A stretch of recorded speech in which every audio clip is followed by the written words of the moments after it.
For Moscow don't always find the going easy.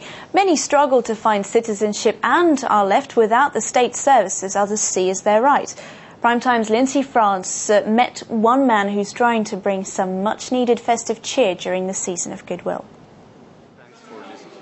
It's time for the Christmas shopping season here at the Ethiopian Embassy in Moscow.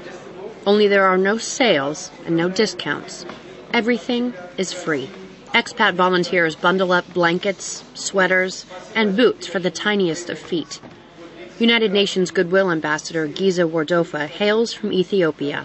He uses the facility for a yearly party, organizing for busloads of Russia's refugees, asylum seekers, and displaced persons to be brought in from what can pass as housing in the Moscow regions. They used to live in camp, but now, because of United Nations cuts, they have no anywhere to live.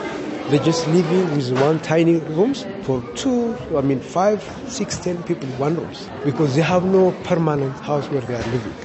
Venera fled the Democratic Republic of the Congo when war broke out, and she's never been back. The war started in 1997 and we fled in December of that year.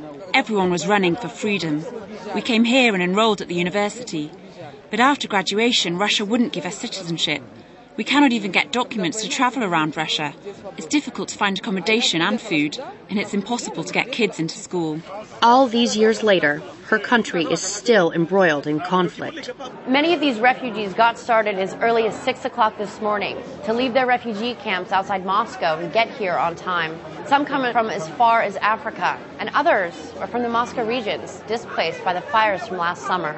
Santa gives the children Christmas cheer, and the moms and dads turn to the stockpile of warm clothes and kitchenware, even a table of food staples.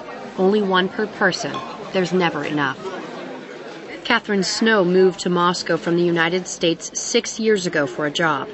She is still shocked at the lack of resources for refugees. I think in one way it's fulfilling that you're able to finally help. In another way, it's always eye-opening to see people that are in such need. And for the other 90,000 people just like this in Russia, there is no end to the conflict. They have no right to go in hospital. They have no right to go medication. That's a big problem for us. We have not enough medication for them. It's a life lived in limbo, nothing to go back to, and nothing to have here. I left Iraq because of war, and Russia was the only country that would take me. And I'm still a refugee according to my ID issued by the UN. It doesn't provide you with a registration, and police keep stopping and fining us when they see these IDs. After getting her gifts from Santa Claus, one little Afghan girl, mother and baby brother in tow, says thanks to Dr. Wardofa. Mommy told me that she's very grateful for her help.